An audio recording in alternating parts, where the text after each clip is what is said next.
আসসালামু আলাইকুম সম্মানিত দর্শক। আজকে আমি চলে আসছি গফরগাঁওর চরে। দেখেন, বিশাল বড় চর। এখানে আপনার সব রকমের সবজি, যে আমাদের শ্রীপুর, মাওনা, তারপর ঢাকা, বেশিরভাগ সবজি যে এইসব এলাকার চর থেকে যায়। তো এখানে বাদাম, নাইলা, ধান, ভুট্টা, সব রকমের সবজি হয়। তো আপনাদের দেখাচ্ছি। এই যে দেখেন, সৌর বিদ্যুতের মাধ্যমে এখান থেকে পানি উঠাবে।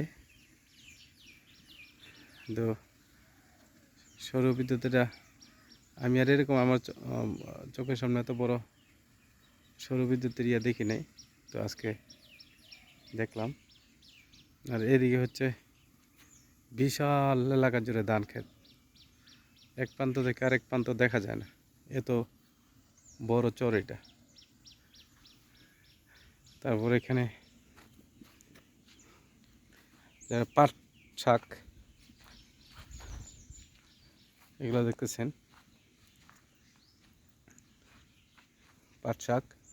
আর ওইদিকে বাদাম আছে, বাদাম ক্ষেত, মরিচ ক্ষেত। এগুলো হচ্ছে চরে বেশিরভাগ হয়। এই চরের মাটিগুলা আপনার খুবই উর্বর হয় এবং খুব রসালো হয়, যার কারণে এখানে যে কোনো ধরনের সবজি, এমনকি আপনারা এই যে দেখেন মেহগনি বাগান। এখানে বাড়ির সংখ্যা কমই, মানুষ বসবাস কম করে, দূরে দূরে বাড়ি আছে। তো এখানে মূলত আপনার সবজিগুলো বেশি করে। তো আপনারা যদি গফরগাঁওর চরে কেউ এসে থাকেন তাহলে জানার কথা।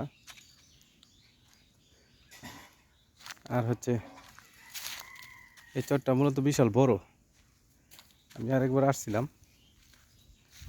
তো ভাবলাম যে দর্শকদেরকে আপনাদেরকে একটু দেখাই।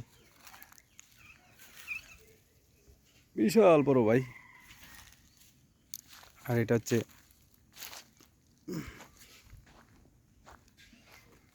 আপনার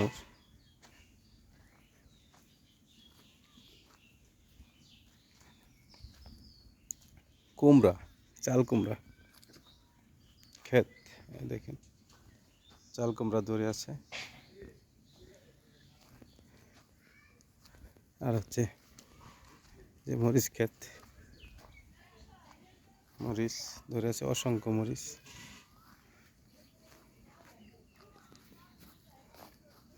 অসংখ্য মরিচ ধরে আছে, কাঁচা মরিচ। হ্যাঁ।